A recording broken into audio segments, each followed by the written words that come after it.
Oh, my. It is February 21, Raj. Yes, And sir. The we third are week here, in February.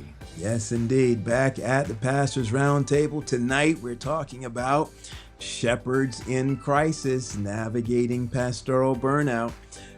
This is going to be a good discussion, a needed one in so many ways. I could not help, Roger, as I'm watching that intro, getting a little bit a sense of nostalgia there.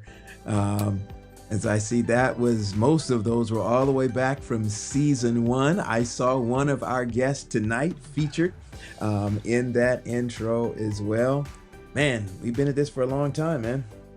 It seems that way. It seems that way. When you look in the middle of the screen, you see season 10, and you say, "Boy, is it 10 years?" No, no. We have been blessed to be able to consider within a year 2 seasons, and so it's going on 5 years now that we Yes, have been yes. together. Yes, 5 years. So, to our audience, our guests that are joining us tonight, you're probably used to seeing three people on this screen, but there's just two tonight. We want to bring you greetings from our co host, Dr. Dion Henry, who's not able to be with us tonight. He is ministering up in the great state of New York today. Talked to him a little bit earlier.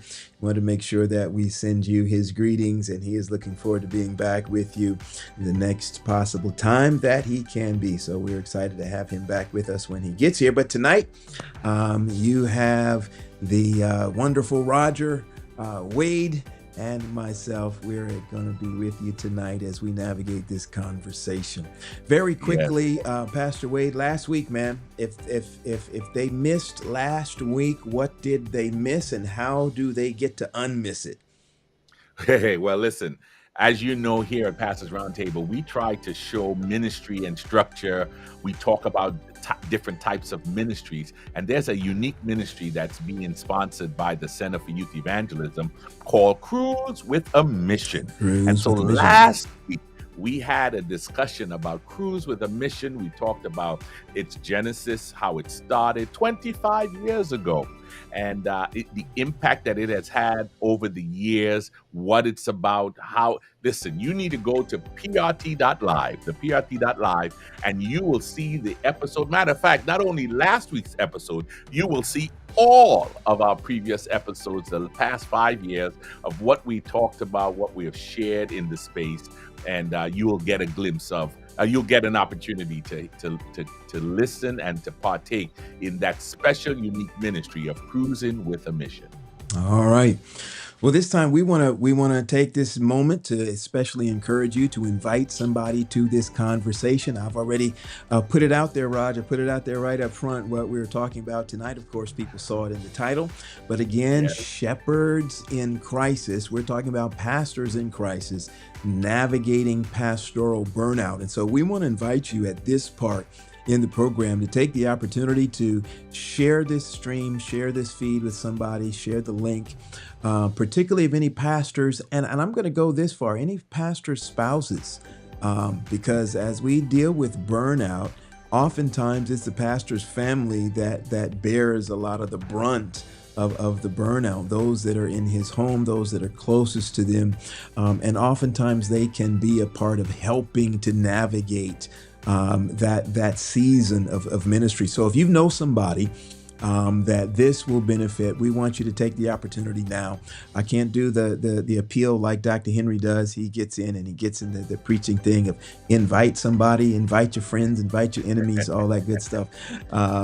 But now's the time you want to go ahead and do that, Yes. so that nobody misses any of the good stuff that we've got in store in this conversation tonight. So, Raj, we've talked about what is on the table this evening. Tell us very quickly here, who is at the table tonight? So as you know, when we looked at this topic, and you'll hear a little bit about how we came to this topic, we looked across the gamut of pastors, and one of the guests tonight, Dr. Lola Johnston, was instrumental in helping us to kind of move in this direction. She shared a post in social Mhm. media that spoke about this issue And I number two things was that I was like surprised, Dr. Johnston. And but then when she laid out the case, I was like, wow, if she is going, if she's sharing this kind of testimony, I could imagine how many others are. And then we hear of other pastors who are leaving the ministry, who are going on to different things, and so we thought, hey, this will be a good topic. So Pastor Dr. Lola Johnston is with us, and I just happen to have another good friend, a good friend of PRT, who I have sat with, and we have talked about this subject. But and he has God has given him a ministry to deal with pastors burnout, and Wow. he hails from the South Atlantic Conference. We speak of none other than Pastor Victor Bartley, a young pastor. Well, he's not young anymore. He's a seasoned Man, you can't say senior. that, man. Well, compared to me, he's a young pastor, but a seasoned pastor in the South Atlantic Conference, and he's done a great job. Dr. Lola Johnson, she pastors in the Potomac Conference. So we're so glad to have them here with us at the Pastors Roundtable to handle this discussion about shepherds in crisis. All right, well, let's bring him on. Pastor Bartley, Dr. Johnston, good evening. Welcome back, Dr. Johnston, and welcome, Victor. Good to have both of you with us here at the Pastors Roundtable tonight. We're excited about this topic. Us being at the Pastors Roundtable, all of us have pastored and are probably somewhat familiar with the topic. But before we get started, we want to have a word of prayer, and then we want to give each of you just an opportunity to greet our audience tonight, to give any shout outs that you want to shout out, maybe give us a little bit more in depth about where you are and what you're doing, and the context in which you are doing ministry now. But let's just ask a word of prayer before we start. Father, again, we say thank you for this opportunity tonight to share. We ask that you would bless this conversation, that your Holy Spirit would have his way in this conversation, and it might be edifying to somebody tonight who needs it, for we ask it in Jesus' name. Amen. Amen. Amen. Amen. Listen, before we move on, I want to just invite those who are viewing, just put in the chat where you're viewing from. Welcome tonight. We're so excited to have you be a part of the Pastors Roundtable on this, the third week of February 2025. All right. All right. Victor, let's start with you, Doc. Give us, I know we didn't read your entire resume and all of the great and wonderful deeds that have followed you in your ministry. If you just share with our audience a little bit more about who you are, where you are, what you're doing. We're going to give you, you guys know we do this. We give preachers, can't give you a full reign. So we're going to give you about 37.9 seconds. To share, and the time, sir, is yours. No, thanks. I'm thrilled to be here to share on this topic that's dear to me. I'll just share. I got into the space of addressing burnout and providing burnout intervention due to my own series of burnout that I went through 3 times. It took me the third time to start to get the hang. Like, this is something that just isn't going to go away. And I began to search out and seek solutions for it. And out of that, birthed a desire to ensure that no one else had to suffer in silence and had to guess what they were going through. And so that's what brings me here. I currently serve as the pastor at the Ephesus church campus in Winston-Salem, North Carolina. Been there for about 2 years now, and I've been pastoring for a little over 12 years. So glad to be here tonight. All right, all right, and delighted to have you, Dr. Johnston. Time. Now I don't feel the same. I don't like. Yeah, 42.3 seconds. Well, I thank you for the additional time. Good evening, friends. I can't believe that I'm on the 10th season. I was on the first season of Pastoral Roundtable. Wow. So glad to be invited back. I am Lola Moore Johnston. I serve as the senior pastor of the Restoration Praise Center, a Seventh-day Adventist church in Bowie, Maryland. I have been there just shy of 4 years, and this is my 15th year of pastoral ministry. Before pastoral ministry, I served 3 years in chaplaincy ministry, so I have about 18 years of pastoral ministry so far. And as Roger said earlier, actually, that was late last year that I was coming to a place of having to share vision for 2025 with my church after feeling like I had poured everything out in 2024. And I look forward to sharing a little bit more this evening about the pervasive pastoral burnout, especially post-COVID, and how we as ministers can stay fresh. Awesome. My Lord. Good stuff. Good stuff. All right. Well, Dr. Johnson, I remember that post. And I think it was in a pastor's group. So it was theoretically in a safe space to be able to share. I guess we're moving it out of that space by having the conversation tonight. But I recall you sharing that there was a time. Well, we talk about staffing, pastoral staffing in the local church. Traditionally, for the most part, we staff churches with one pastor. Many pastors starting out there, they are not just the single pastor at a single church. Oftentimes, we give them 2 churches, sometimes 3 and 4 churches. I am a pastor's kid, so I grew up in this thing. I remember when my father left seminary, they gave him 6 churches. And he would preach at 3 on one Sabbath school in the morning, divine worship at the next, and AY in the next. And then they would repeat the other 3 going forward.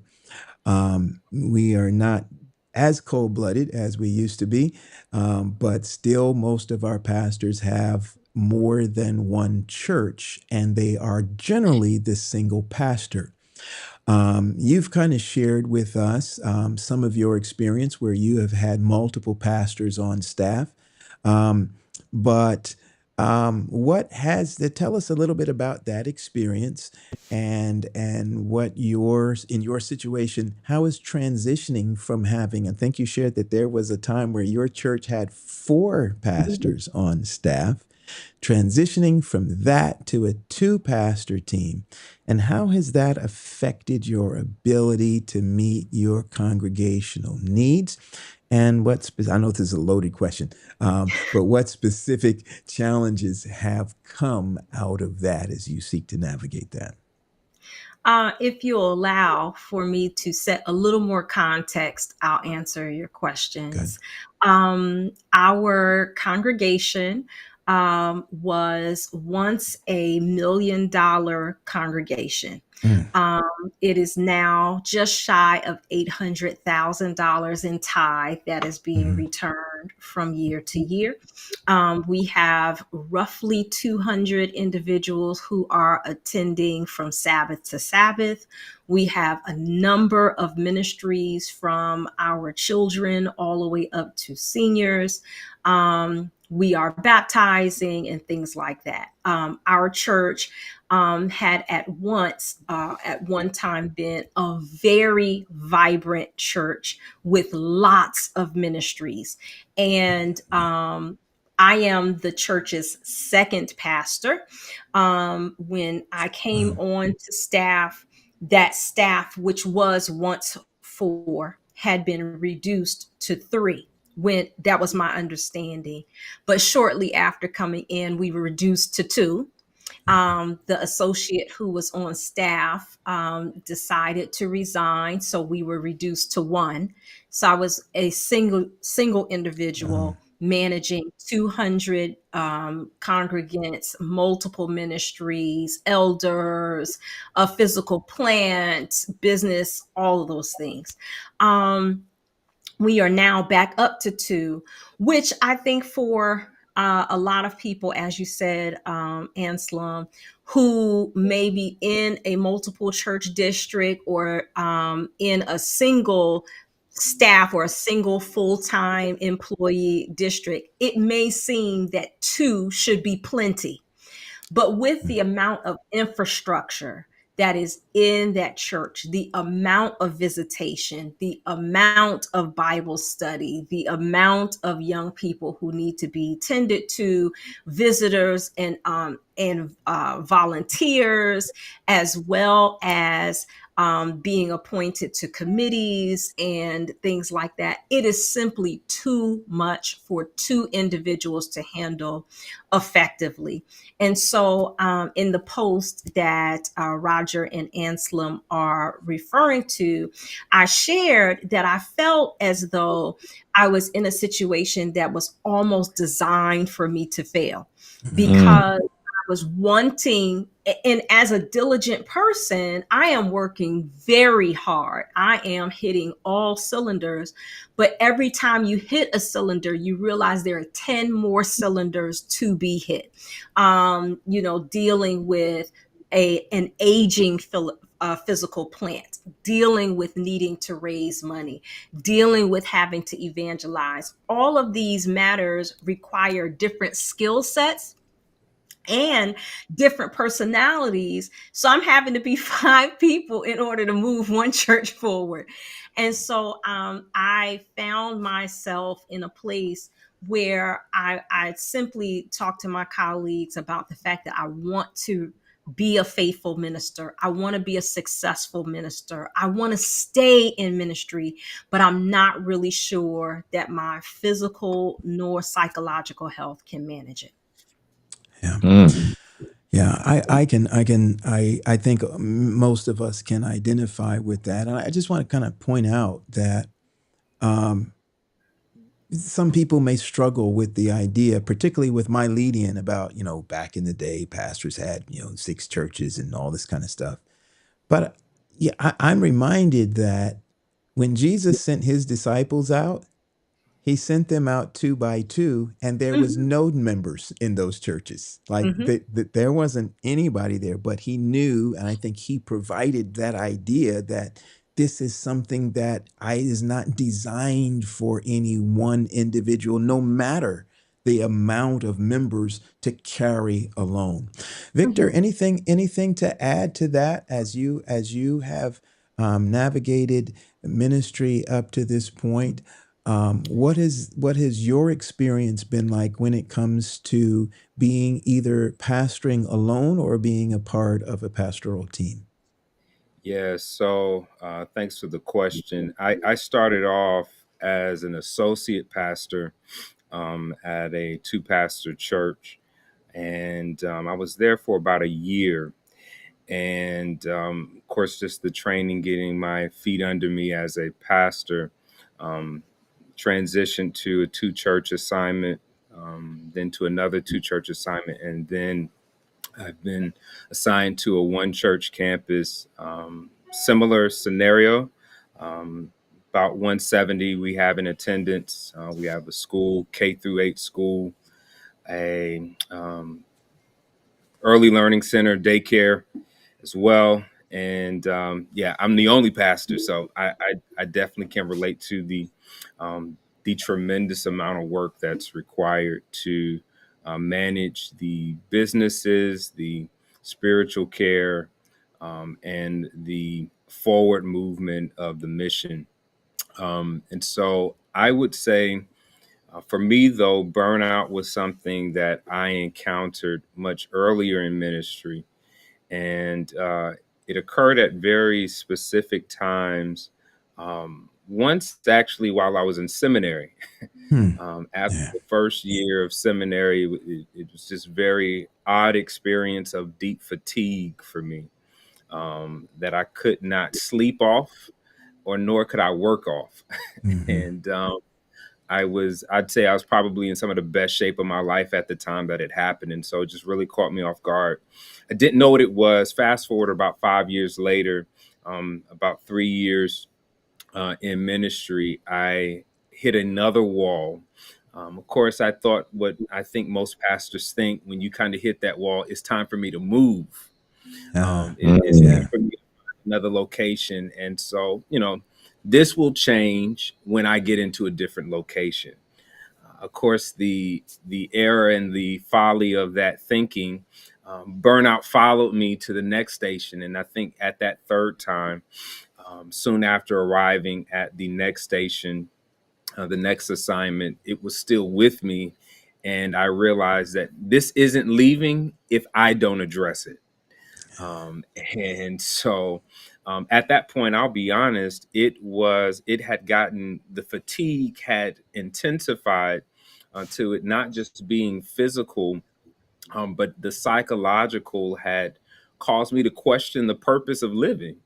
Mm. And Wow. one of the things that's very subtle and sadistic about burnout is that it can lead to suicidal ideation.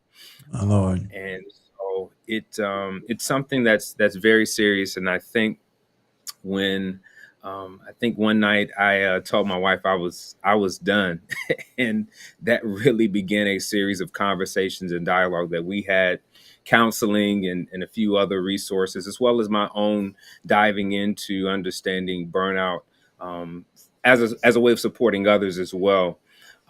Who I said, man, if I'm battling this much, to the point of Dr. Johnston, if I'm battling this, I can't imagine who else has been hiding this, Hmm. and Hmm.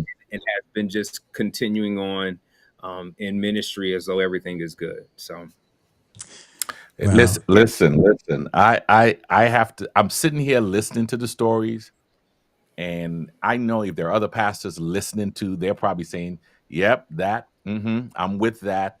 But is this something? I mean, I couldn't put burnout and pastoring in the same sentence. It seems like an oxymoron, as I am here giving life. We preach about giving life to people, and then burnout. It seems so odd in kind of putting those two things in the same sentence, because of what you think. Yeah. Why is it so hard for us to think about it? Roger, let's even push that a little further, because here's this thing where the disciples were almost burnt out as they were in this going to Samaria. Jesus stays working while they go into town to get some food and get some, gear. He comes back, he's working, and he's talking about, I have meat that you know not of. They're like, Jesus, come inside, get some rest, chill out for a minute. He's like, nah, I'm good. I'm on it. I'm gonna hit this ministry thing, and I'm good, because there is the world to win. But I think, Roger, if I could add, when we talk about what else is to it, there are a lot of people listening today that say, but all you do is get up there and preach on Sabbath. Like, how are you going to get burnout? You get up there and preach, at what 45 to an hour, 30 minutes to an hour, somewhere in there. not too How is long. that burning you out? What in the world? So yeah, so maybe clear some of that up for us. What else is it that's contributing to this thing, as Roger asked? I don't want to say what else is. I think that we live in a time where we can finally speak honestly and name Mm, things, which is Mm. why I appreciate Roger for engaging me. I was able to use my voice because I'm in a place of privilege. I can afford to speak about this because I'm not afraid of being replaced. I'm not afraid of being put out. I can speak honestly. I realize that most pastors cannot speak as candidly as I can about how I was feeling. Most mm, pastors would be approached by their ministerial director or president or a concerned member, and it could be a matter of their employment. So let's be honest. Number one, that most times we haven't been talking about burnout because people do not feel safe to speak about my, it. my, my, Mhm. my. But the nature of pastoral ministry, coalesces events in the life of a single individual that usually people only deal with a few times in their lives. For example, Mm. I am currently ministering to 4 families who are losing matriarch or patriarch at one time. Mm. Um, Mm. Traditionally, an individual may lose a matriarch once. They may only go through that pain one time in life. But as a pastor, you are now ministering to this same level of grief, this same level of heaviness over and over and over again. You are also managing a financial system that is designed to fail. Mercy. Can I Wow. say that again? Wow. Yep.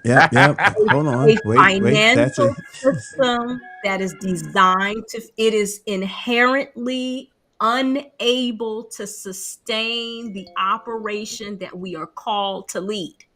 And so Mm. you are consistently looking at numbers that do not make sense.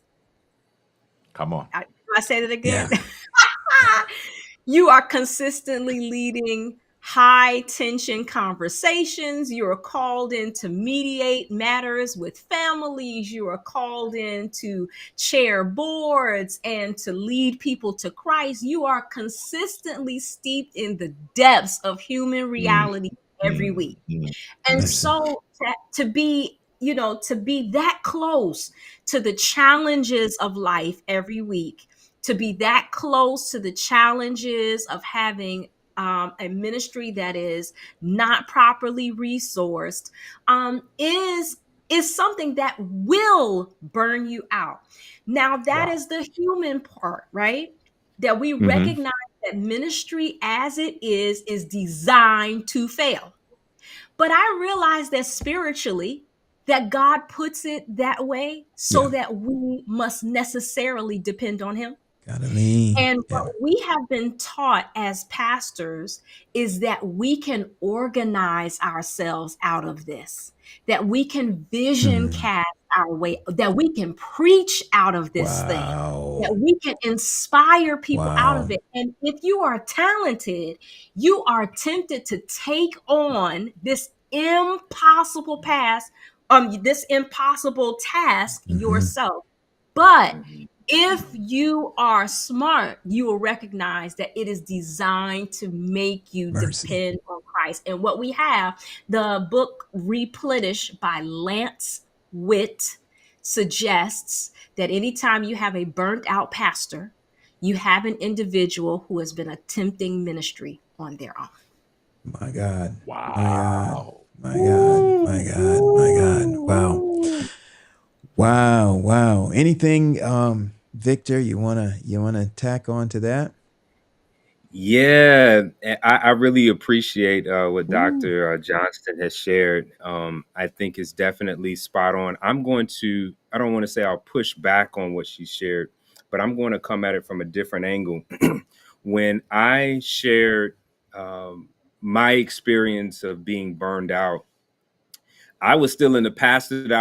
I was still pastoring in the congregation where I was experiencing it, Mm-hmm. and working through the process. And so I had not, maybe just soon after ordination, and I wouldn't say that I was necessarily. I still wouldn't say that I'm necessarily one that's considered at the top of, you know, of the first kind of top of the list sort of names that you'd hear in Adventism. And so um, for me, it was about living authentically. And one of the things that I realized that's necessary to live authentically is willingness to do what's necessary even when you're scared. And so for me, it was, I've got to do this as a part of my own healing. And hiding it isn't a way to properly heal. And so that was the impetus. That was the impetus, and with the encouragement of some friends to come out of my own shell, and come out of hiding, so to speak, with my experience of burnout. I'll So, add but Victor, and Victor, maybe one minute, Victor, go Victor, ahead. one Yeah, minute. yeah, yeah, What you shared there is pivotal. But the question that it raised in my situation is yeah. that burnout was not it wasn't looked at, and I'm from the old school, well, the medium old school. Burnout wasn't looked at as there was a problem. You know, Sure. Old school, old school. No medium, it it's And old wasn't school, looked at Raj. as a problem. So I didn't even know that I needed to be healed. yeah, because it was the badge of honor. Mm, Like it became the badge of honor to be burned out. Like, so mm. you weren't working until you were tired. Wow. If you hadn't worn Wow. yourself out, then you hadn't been working hard enough. Right. Mm. I can't remember. I can't remember who said it, and I wouldn't say the name anyway at this point. But soon after I got in, they told me that if you want to stay where you are, tell them how hard it is for you. Right. So there's Wow. this. You probably familiar, right? Right. So there's this culture that's embedded in our religious family system that not only rewards burnout as a badge of honor, but encourages it to be used in our language in order to communicate that we are doing the ministry well. Right. So Mm. you have this as the almost the litmus for um, determining whether or not you're being effective or not. And so if you look too refreshed at workers meeting, or if you look like you're doing too well, right, these become these become almost you become anxious about if they're gonna start talking about moving you somewhere, right? Because you having too much fun. It's too easy. So you understand that this cultural language as well as mentality is very much a part of it. So I think that's why it is so easy. It has been so easy for it to be hidden, because I don't want my badge of honor to be taken away. Mm. Yeah. Mm. Yeah. Right. Wow. Wow. And then I think also we're dealing with a shift in demographical mentality. I think Dr. Johnson spoke to it earlier about generations past the boomers are saying, like, listen, um, I'm not going to hide. I'm not going to leave and then talk about it. I'm going to talk about it while I'm here. Got you. I'm Got not you. gonna tell my war stories when I'm Yeah. when I'm out of it, and I ain't got nothing left to offer. Like, I'm gonna talk about it now. And so Mm. it naturally comes off as complaining or protesting or resisting, and these sort of or we aren't tough enough, and that sort of mentality that's kind of pushed against the disclosure, the vulnerability, the authenticity, the honesty. And I think the generation just says, like, I mean, you feel the way you feel about it. I know this is what I'm going through, but I also know that others are going through it as well. Mm. And so, yeah, and so what you see, obviously, I think we have movements that have uh, shown this to be true. Once somebody, courage is like a wildfire. When somebody sees somebody else express courage, man, it lights life within them to experiment with the power of courage in their own life. And Mm. so you see this continued, conversation about it. And granted, burnout is a conversation that's been going on since the 1970s. Right? It was first coined by Dr. Herbert Fordenberger, who was a psychologist working in marginalized communities. And he went through this experience as a psychologist and wrote about it. Now, it's become something almost like a buzzword, in the recent 5 to 7 years, but it's been around since the 70s, right? So it's been around, but it's just not something that's been really talked about, even though it's been researched, studied, it's been out there. So, yeah. So let's push this a little bit further. I know that Dr. Johnson. I said I wasn't going to do that, and I did it. Um, Dr. Johnson, you mentioned your comfortability in being able to speak on this because you were doing it from a place of privilege, and you acknowledged that and said, "Yeah, I can do this without fear of repercussion, etc." Um, and you also acknowledge that not every pastor feels that kind of a freedom to do so. Um, some of the backlash that can come from that is not necessarily just from administrators or employers, but there are others who will say, "Well, if you can't handle this, then maybe you should consider another career." You put that up against the backdrop of a general culture that looks at people like Michael Jordan, Kobe Bryant, um, and we're going to talk about their success and say that the reason that they had success is because 3 hours before everybody else went into the gym, Kobe was in the gym. 3 hours after everybody left, he's in there.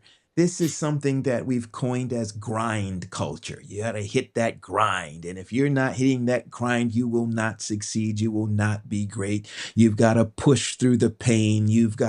There is a culture that not just lauds that, which Victor, you just kind of, you talked about, but there seems to be some empirical evidence in at least some of the other fields that says that's what you literally have to do. We're in Black History Month. When we talk about black folk in just the general society, we say that we got to work twice as hard and be 10 times as good in order to gain the. And so there are these other factors as pastors, we are not oblivious to. We see those things. We recognize that, yeah, this grind culture, if I'm going to win this community, if I'm going to be at the top of my game, if my preaching is going to rise to the level where I think it should be, then I've got to hit this grind. Are those some things that contribute to burnout? Why or why not? Absolutely. The narrative of how hard people have to work in order to be successful. I'm going to tell y'all a story. I'm not going to tell you who it was, but I was sitting with a superior one day and sharing with them my need to go to take a break. I needed some time off. And as I shared, they scoffed and began to share with me exactly what Anselm was saying. You just don't understand how hard you have to work in order to do this. You just don't get it. And in the middle of their tirade, they fell asleep. I lied to you not. I sat there and watched them sleep. And You then put them they to My sleep. roused Lord. themselves and got back up and started telling me off again. That was all the information I needed to see. Wow. Mm. Now, we also have more empirical data. In I have that little story of my own, but in the stories of a Michael Jordan, of a Kobe Bryant, and all of our Black leaders who ground themselves to powder, we Mm, also have stories of their humanity exposed mm, and the ways in which their greatness was cut short or diminished because they did not care for themselves. wow. In Good. fact, as Mm. a part of Mm. the regional conferences, the regional retirement system was put into place because Black ministers not only were working doubly hard, but they were Come living on. half as long. And Come so on. there is a consequence that comes along with working yourself like that. When you grind yourself to powder. Now, We have a responsibility as adults and professionals to decide how we want to live and how we want to die. How Mm. do you want to die?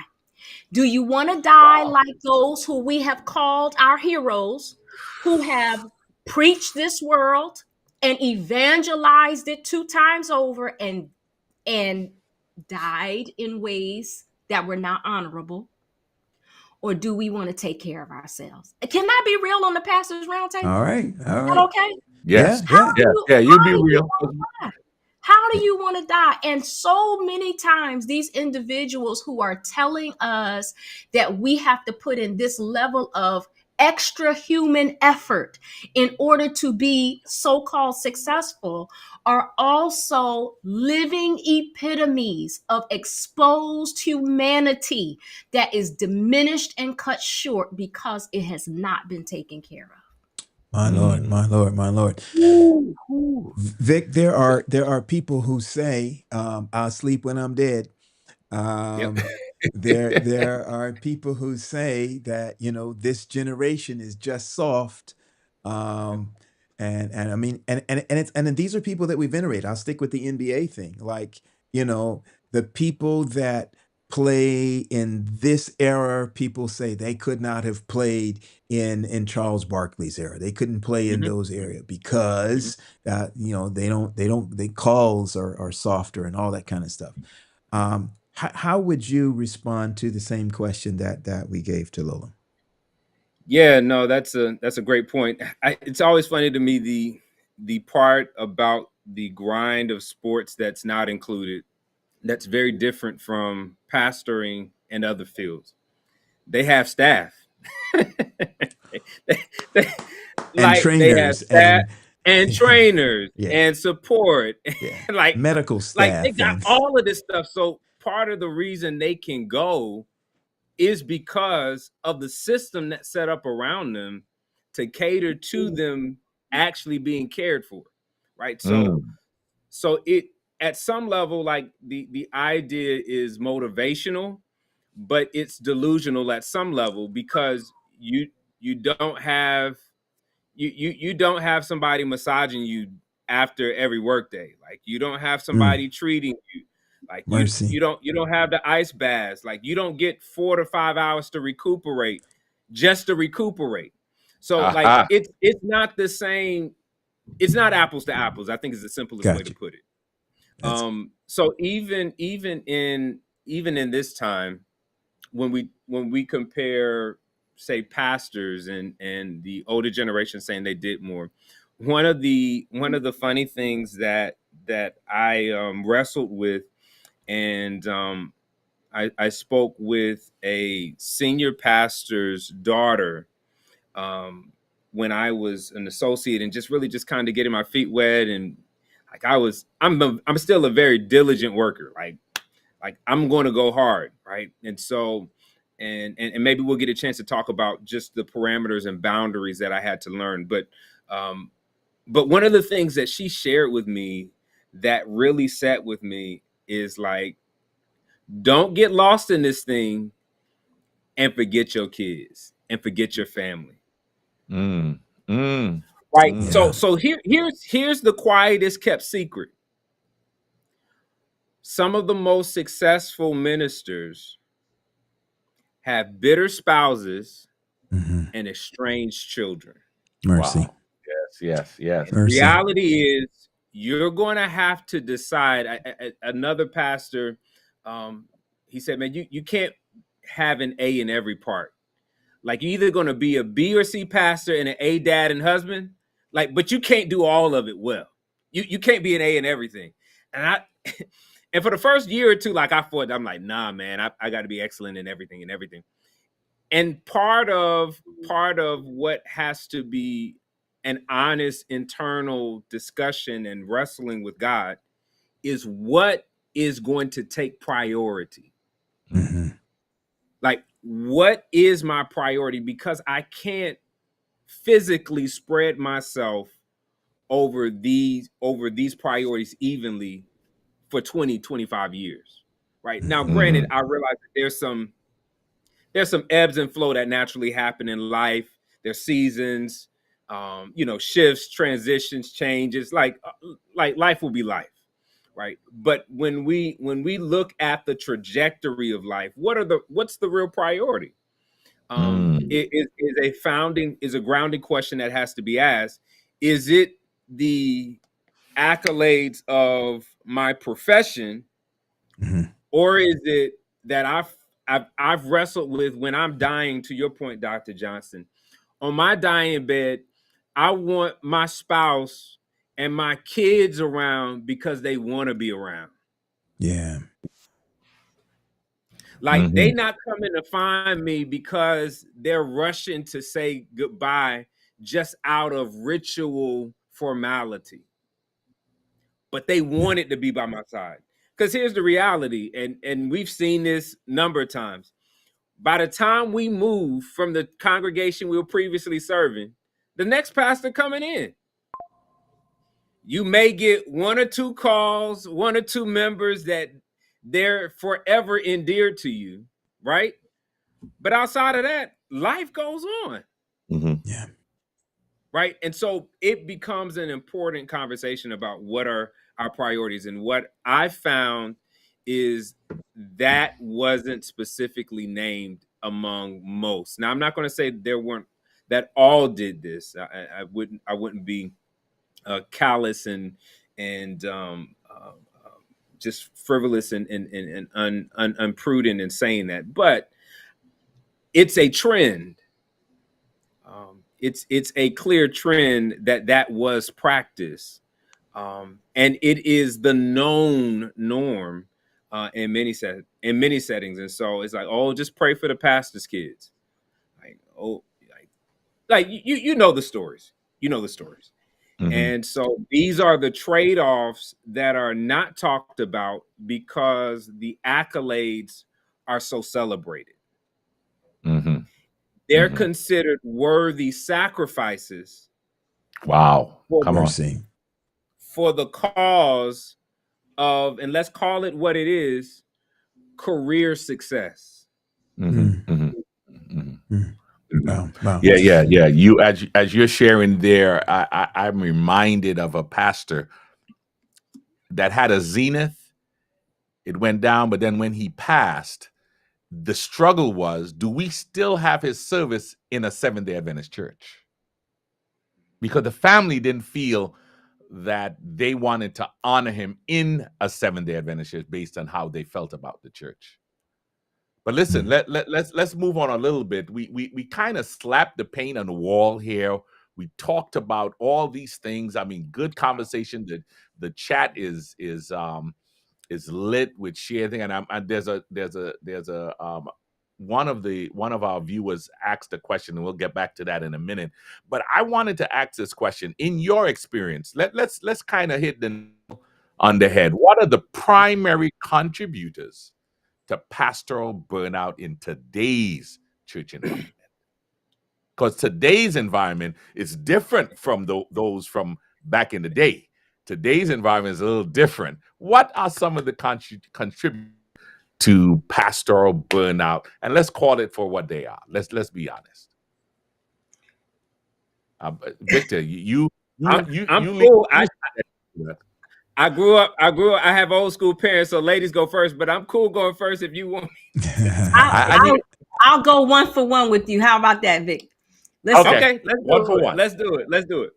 Can I start with comparison? Comparison between ministers and ministries is a primary contributor because we are oftentimes believing that we are comparing apples with apples, and we are not. I have recognized that successful ministry requires a type of infrastructure that only some of our ministers have mastered, which is why you have certain ministers who seem to be head and shoulders above the rest. It is not necessarily because they are more spiritual. It is not necessarily because they are more spiritual. I wish that were the case. Oftentimes, if you have a ministry that is head and shoulders above the rest, these individuals have mastered business in such a way that they have tributaries, they have individuals from other ministries that are pouring in, individuals who are desirous not to see them fail, and so they are pouring in. And so imagine yourself being an individual, not knowing these things and believing somehow that you have failed or you are subpar because your ministry does not look like someone else's. I believe that that comparison between ministers is killing us. Lola, I'm curious. How much, or if at all, do you think that the standardized cookie cutter approach to what pastoral ministry is plays into that?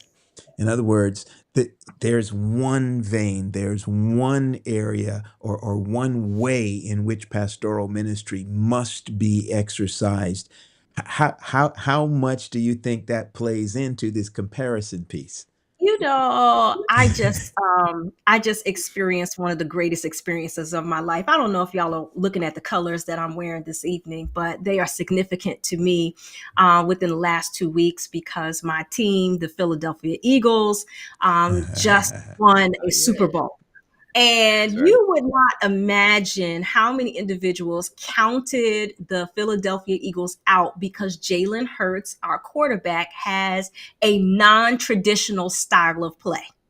He runs more than he throws. And because he runs more than he throws, most commentators not only did not think he could win, but had completely eliminated him from any conversation of ever being in a Super Bowl or being a successful leader in a Super Bowl. And I believe that Mm. that is the same thing in ministry, that ministry has confined individuals to a singular style of pastoring, that if another person or if an individual has not subscribed to that singular style of pastoral ministry, that individual is seen as a non-factor. They're not in conversations for certain what should I say, certain assignments. They don't get promoted because they do not fit in that cookie cutter mold. And I think that Ephesians 4 should let us know, from a biblical perspective, that not all ministers are going to be the same, that our spiritual gifts are different for the edification of the body. So with that being said, it is an unrealistic outcome, or unrealistic expectation that everybody fit into that mold. And I think, to your point, Anselm, that that is a huge contributor to the way that we expect everyone to not only operate the same way, but we also put the same standard on every size of church and every Mm. of pastoring to have the same outcomes, to have similar outcomes. When and to add this little piece in here, a viable congregation requires 50 individuals. If Hmm. 50 individuals are not in a congregation, that congregation is not viable. It will not, except for a supernatural move of God, will not grow beyond 50 individuals. Yet, we put people who are eager to grow in congregations less than 50 and make it their responsibility or their failure if those congregations don't grow. So those are some of the pieces that don't really make sense, but have people judging themselves, Hmm. judging their call to ministry, judging whether or not they really are spiritual when they're not successful in contexts that are not designed for them to be. Mm. Wow. Wow. Wow. Wow. Woo. All right, Vic, you're up. So I'm going to, and maybe it's sort of a 1B. I'm going to say toxic workplace environments. Boy. Mm. Okay. All right. So Break it down. so Break it down. so from I don't have much interaction with GC, NAD, and the union. I do have a lot of experience with conference. Mm. Right. It's- You're setting it up, Doc. You're setting it up. Now hit it out. Hit it out. All Come on, right. come on. You're setting it up. so there are layers to this. There are layers to this. Part of it as Black Seventh-day Adventists, there is I'll kind of do just kind of large scale and then kind of size it down. How do you feel about pastoring in Florida, Victor? I mean, I'm sorry. Let's go ahead. So I'm from South Carolina, so I don't have to go to Florida to figure out. But so what one of the things that is, and it will sound harsh to the ear. It will sound harsh to the ear, but the Seventh-day Adventist Church is a moderate white supremacist denomination. What? Okay. All right. So I'm going to start. I told you I'm going to start large scale. Okay. All right. Now here is the reality. Now this is just, I'm just talking history. I'm not going to get to ideology. I won't have time to do that tonight. Historically speaking, it's been whites that have founded the organization and have been at the head of the organization. Right? Any other organization that you look at where that is the case, you consider it a white organization. Right? Even with our Black presence, there is still a focus on, just as it is in society, of honoring white thought as priority. Okay. Now that's problematic. Again, we don't have time to go into all of that, but that can contribute in a significant way sublimely to burnout in Black spaces. Right. Upholding something that's not necessarily natural to us. So there's a whole psychology on that. Yeah, Now, I kind of think we need to dig into that. I don't. Okay, all right, all right. So tell me how much would you? Tell me how far you want to go. But listen, Victor. I'm tracking with you. But I have to also state that this burnout concept is not just related to Blacks.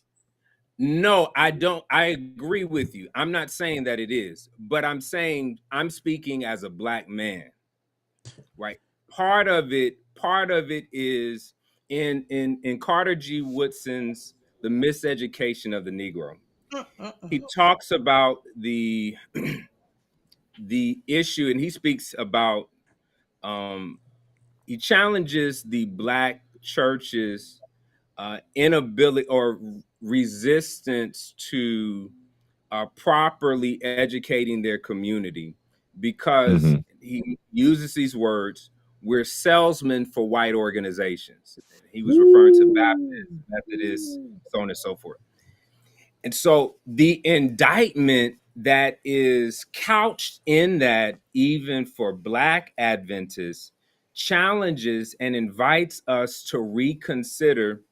And I'm not even talking about at a whole structural change, but from a psychological standpoint, identifying what's actually good for us and not just digesting what is given to us. So like this is a more psychological component that is, I think, very sublime, and very like, it's not something that's going to pop up on the surface, but it's there, right? But it's there as something that that has to be addressed. Something that has to be addressed. There are the, I've from when we think about messages that have been the messages of support have come from, even today within from the higher levels of our church, and just how tone deaf it can be to our actual experience for fear of white fragility. right? So all of these things play into the psychology of what happens in the lower divisions, if you will, of our church. Um, so this is a macro level of toxic organizations, macro Mm. level, Okay. right? All right. I think, I didn't want to bypass that because, particularly in today's specific climate that our country Yeah, is in, I think these are conversations, whether or yeah, not everybody agrees, whether I agree with you or not, whether, our audience agrees, that we have to have these conversations. And absolutely. we have to address them. And I'm pontificating a little bit here, but I also think we have to stop having them in silos and in vacuums. We Absolutely. have to have them with our white counterparts across from us. Because when we have these conversations simply among ourselves, we preach to the choir, we can end up fussing, and it doesn't, it's, so I'm anxious, Roger. Um, maybe at another PRT, we need to plan this rather than this was kind of on the spur of the moment, but it is a conversation that I think has value in having with all of the stakeholders at the table. And Yep. and we thank you, Victor, for being courageous enough to raise it. Um, Yeah. Lola, I see you kind of chomping at the bit a little bit there. Is that bit going to stay there, or is there something that you'd like to Well, add to that? I'll just add um a thought or two. I wholeheartedly agree with Pastor Bartley. Um, and I am currently not an employee of a regional conference. While I was born and reared in a regional conference, I was not educated in a regional conference, and I'm not employed by a regional conference.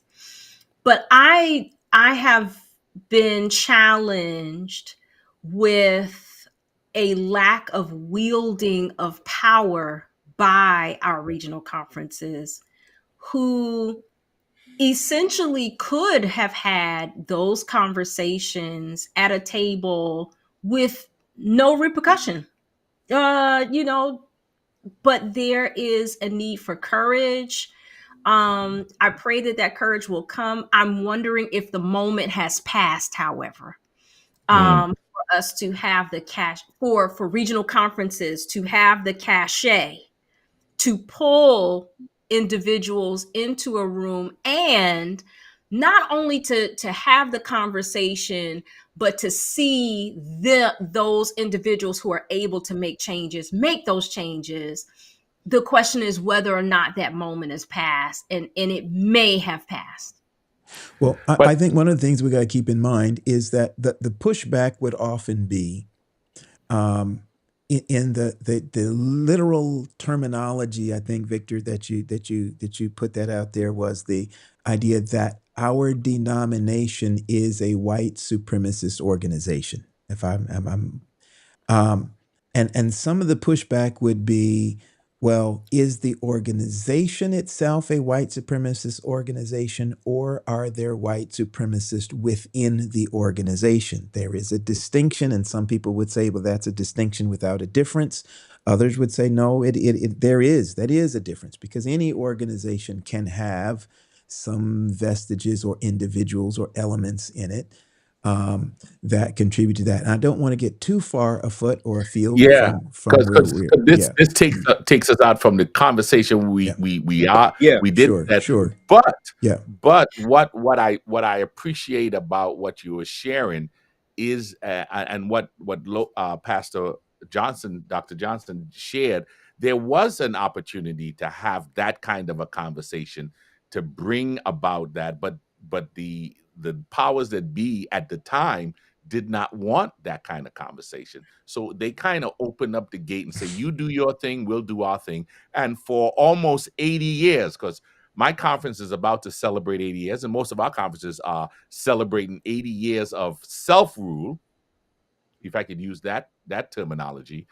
and we're coming right back to the same conversation about the atmosphere and the toxicity that we are building here in light of what you shared, Victor, in Yeah. terms of the white supremacists. Okay. And now the country has pulled off the band-aid. And I think that has given us the impetus to say it, because prior to 2016, we weren't really talking like this.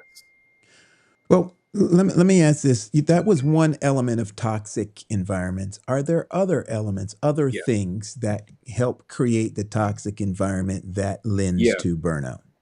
for sure, absolutely. So so that's at the macro level. At the more micro level, you have pastors that are not skilled in pastoral care, Mm. pastors that have not been given the tools to actually do pastoral care well. We've been given tools to maintain the organization and power structure of the denomination. But we have not been, many pastors, I would say, unless they've gone to get additional education that has focused in pastoral care, most pastors don't have the awareness of what we are doing and why we are doing it as it relates to pastoral care. To Mm. frame a ministry, a denomination, for example, I did a unit of CPE, and I did it at, I think I was starting year 11, and I sat in the class and I said, I can't believe I'm just learning this at almost 11 years in ministry. Mm. This should have been required Mm. before I was assigned a church. Wow. You think back to our, so this is both conference and still kind of connected to the church. So even when you get within conference, there isn't still very much pastoral care training that's provided. When you think about a workers meeting per se, I'd be willing to bet, and I've only been at mine, and maybe it's a little different at yours, but most of the time, the time is spent around things related to upholding the organization structure, not Mm. actual skills for providing congregational care and systematically doing it. Mm. So most of us are working from a paradigm that's non-systematic and has been centered on us doing it. And if we aren't seen doing it enough, then we aren't doing pastoral, we aren't pastoring well enough.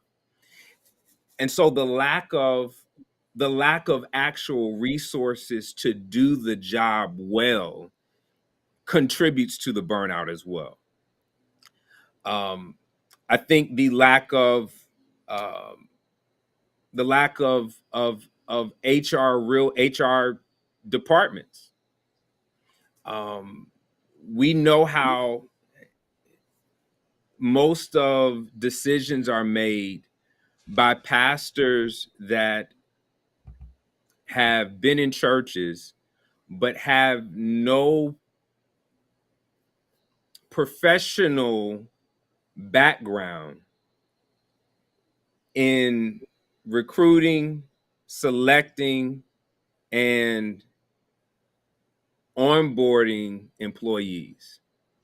You just raised the antenna of a HR director right now. I'm sure. I know I have. But we're talking about, and I'm talking about this from what I've studied in organizational psychology. Yeah, I wasn't sure if she was responding to that or some of the comments in the chat, because that's getting very, very interesting in there. Okay. That Okay. too. But Gotcha. but Yeah. I, But yeah, when you said HR, we have an Yeah. HR director on our team. But when you said HR, I knew her antenna would go up, and I'm gonna wait to hear the conversation with her Yeah, later. no, But and I love, and I'm open to it. But again, I'm speaking for what's the case in a lot of our conferences. Good. We aren't bringing in and in many cases, we aren't bringing in HR professionals, those that have done the work for years, for decades, to lead a department, because at times it will expose some of the toxic practices Woo. Okay. that have been unfolding as the MO, right? And so it's easier at times to not have this in order to ensure that certain changes don't happen, right? And I mean, and I'm not knocking the effort that's being made. But one of the things, and I'm saying this, one of the things that I've done, because I've done some study in organizational psychology, when I got to this assignment and I saw I've got a school, a daycare, after going through one round of trying to find staff, I was like, I need an HR team. There are too many HR professionals in our congregation for me to be figuring this out. That's not where my expertise is, right? But in many conferences, we have pastors operating as though it's their gift. But there are, now I don't want to expose the pastors roundtable unnecessarily. There are a lot of conferences where they actually have HR professionals who are doing this work, but it should be a 100% situation, and that is not the case. So I'll say that there are conferences. No, you are correct. It's not just all of the conferences are moving in that direction. I am excited. It's That's and good. and we have a viewer who's saying it is a slow process of change.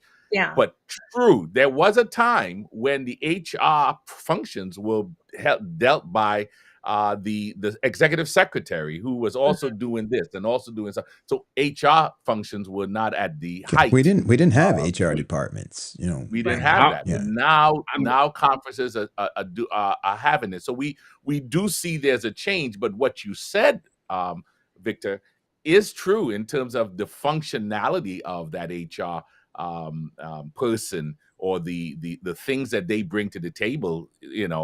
Some places we are slowly integrating the things that they are sharing, and things that and we're slowly seeing the change happening. And so I'm excited that there is a process being put into place, helping us to take away that toxic environment mindset. Good. I agree, and I'll add this one other, and it may get me in trouble, but it is what it is. We're talking about organizational things that contribute to burnout. There is also, when we talk about HR, and this may be one of the challenges of handicapping HR teams, but like oftentimes the adcoms are deciding where pastors go. That's, in my experience, that's not oftentimes, that's all times.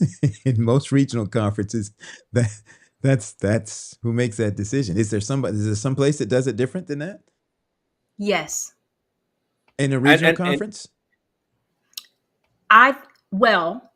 The recommendation is made to the AdCom, and then AdCom then will verify the recommendation that has been made.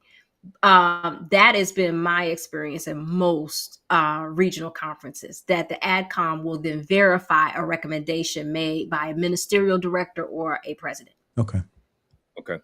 So what I'm saying is, from a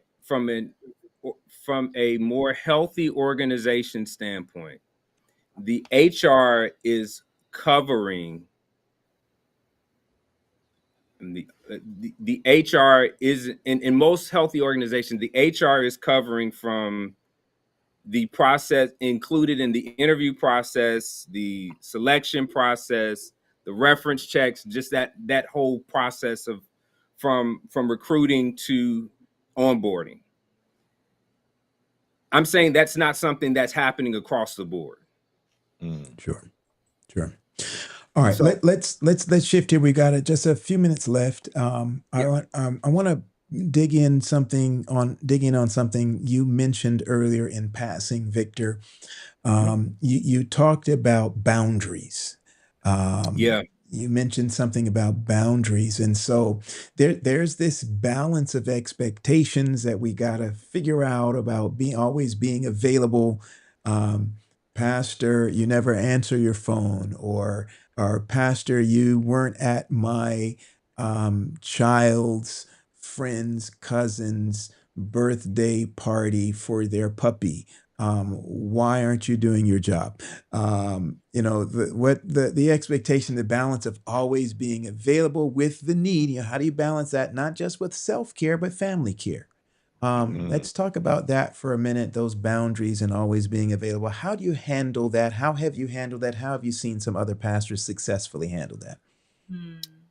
Yeah. So for me, when I came to the assignment that I'm currently at in Winston-Salem, um, as I was meeting with my head elder and elders before installation, and then eventually with the board and the church business, part of what I shared was my expectations of them and what they could expect from me.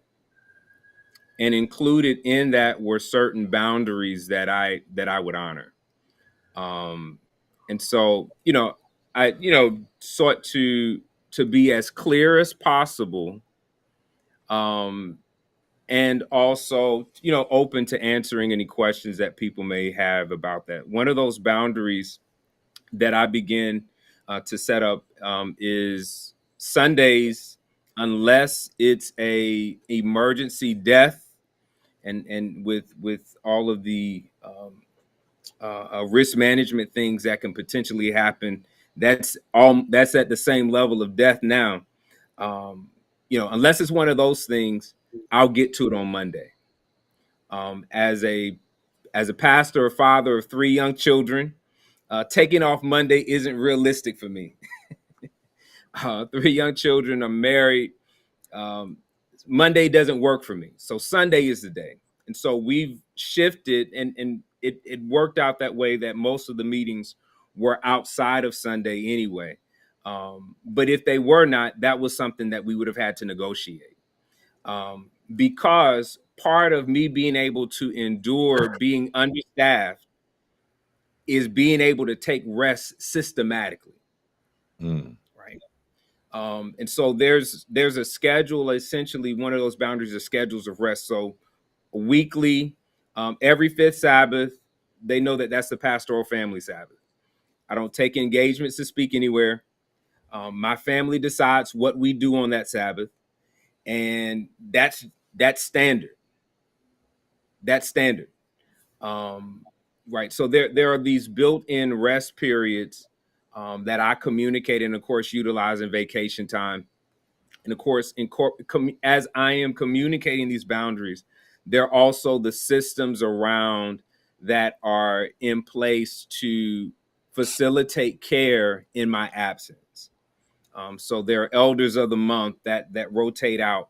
Some of these systems were in place before I got there, so I was blessed that some of these things were already in place. There are sort of essentially the elders that are on call for that month, and so um, we've done some further systematic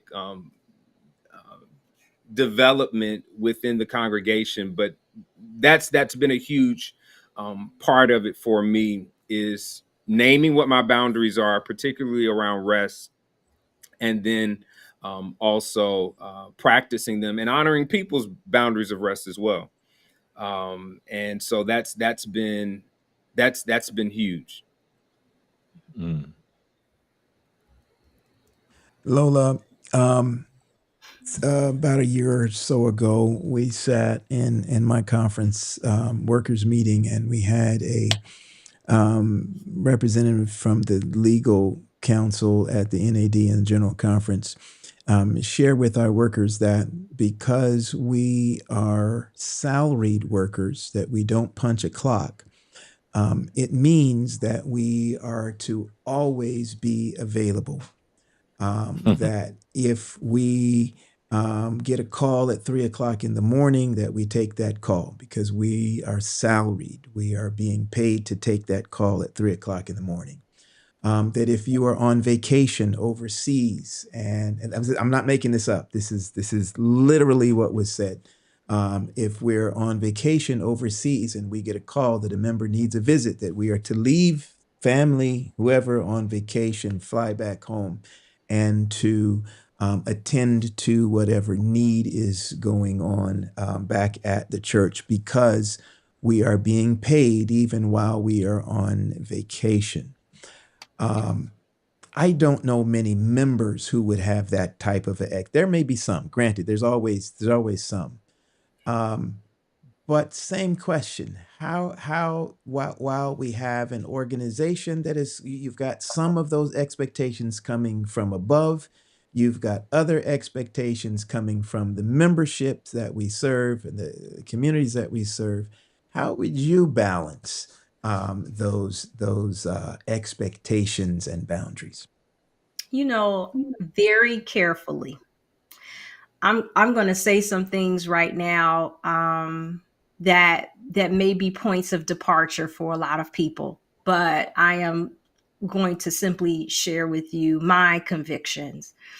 And it is my conviction that it is ultimately my responsibility under the leading of God to make sure that myself and my family are okay. A conference and administrator cannot do that for me. And as a professional, as an individual who is an adult, it is up to me to make sure that I am in environments that honor me, that make sure that I'm going to be okay, and that I incur whatever consequence in order to make sure that that's the case. There's just no way. There's just no way that in the United States of America, as it was December 31st, 2024, that that type of regulation would be upheld in a court of law. There are just certain regulations that working places have to abide by when it comes to employees. And so an expectation that a person is on call round the clock without any additional salary beyond 40 hours a week and all of this stuff, that's not real.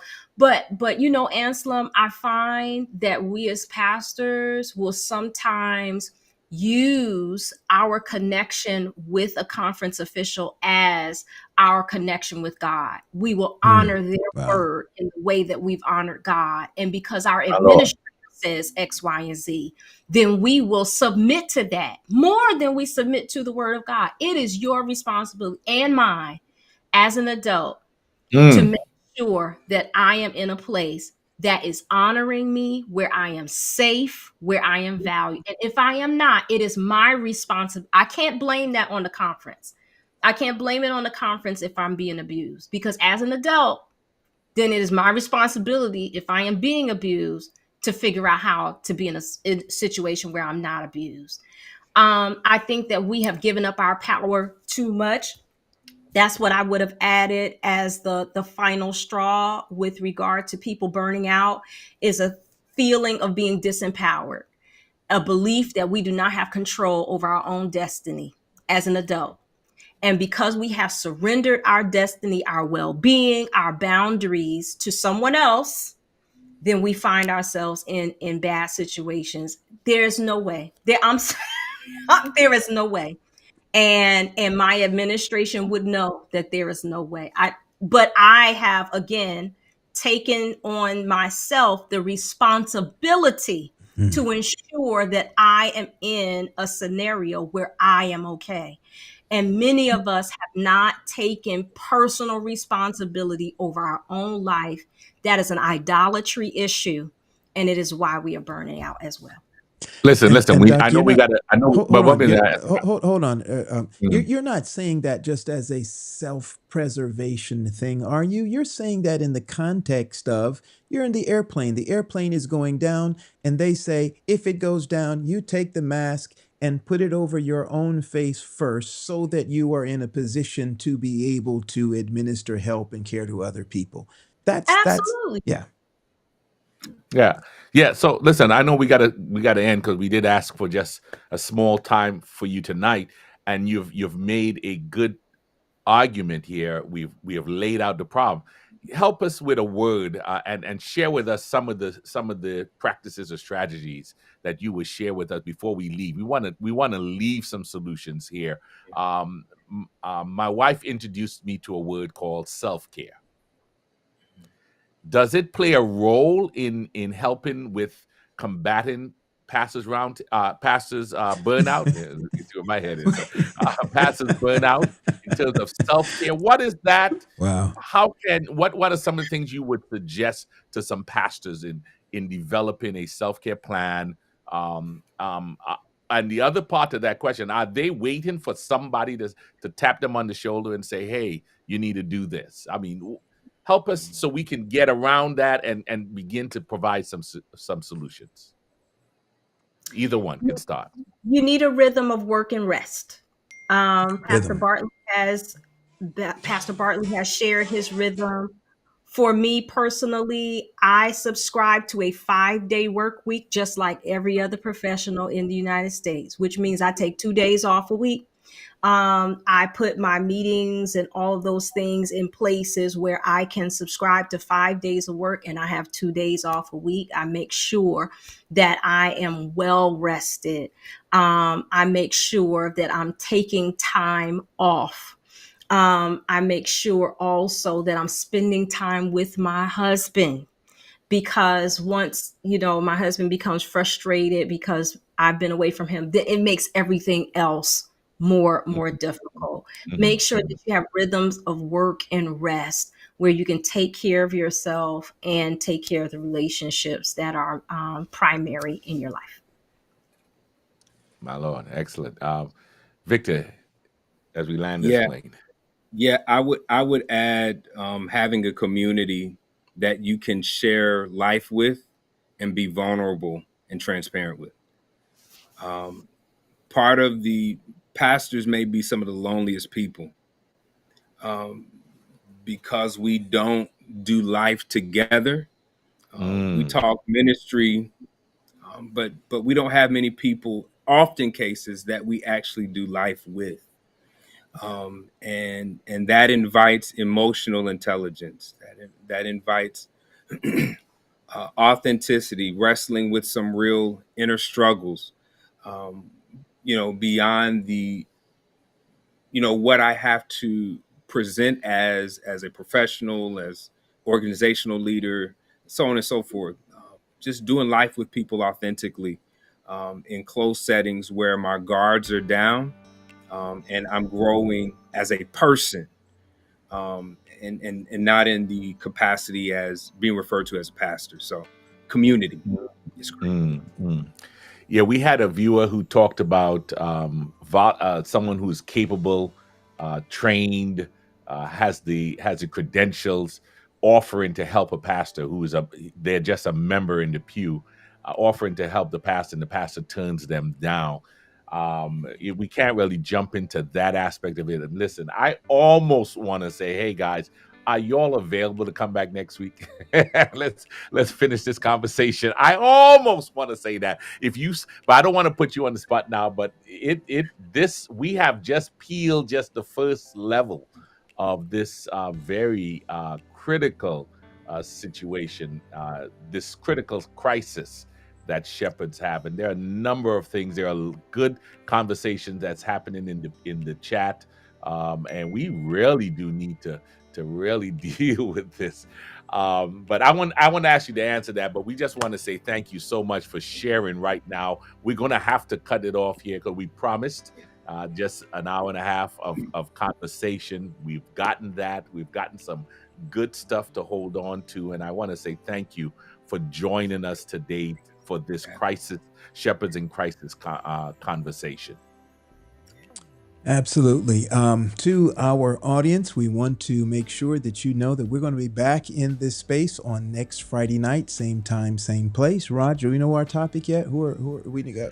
Listen. You heard what I was throwing out just Oh, now. yes, I got you. Okay, all right. I don't know. I don't know if I want to go move on to something else, because this stuff is rich. We are Yeah. mining Yeah. this thing. I'm picking up Yeah. gold nuggets.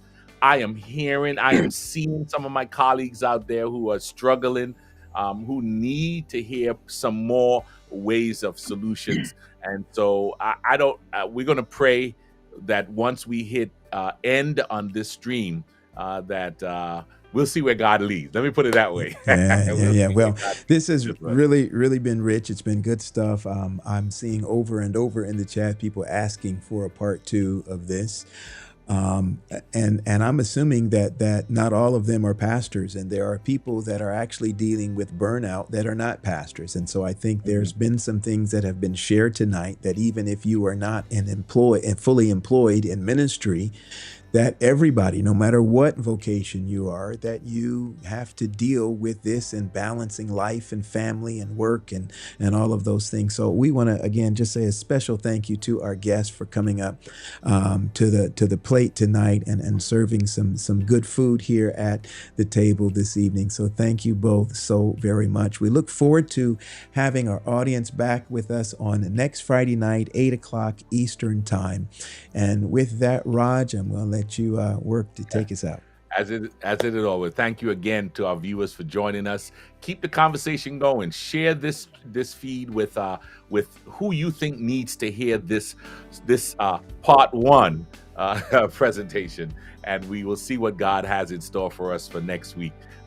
Thank you for being a part of our team, where we strive to make ministry relevant, Resourced, and real. Good night, everybody.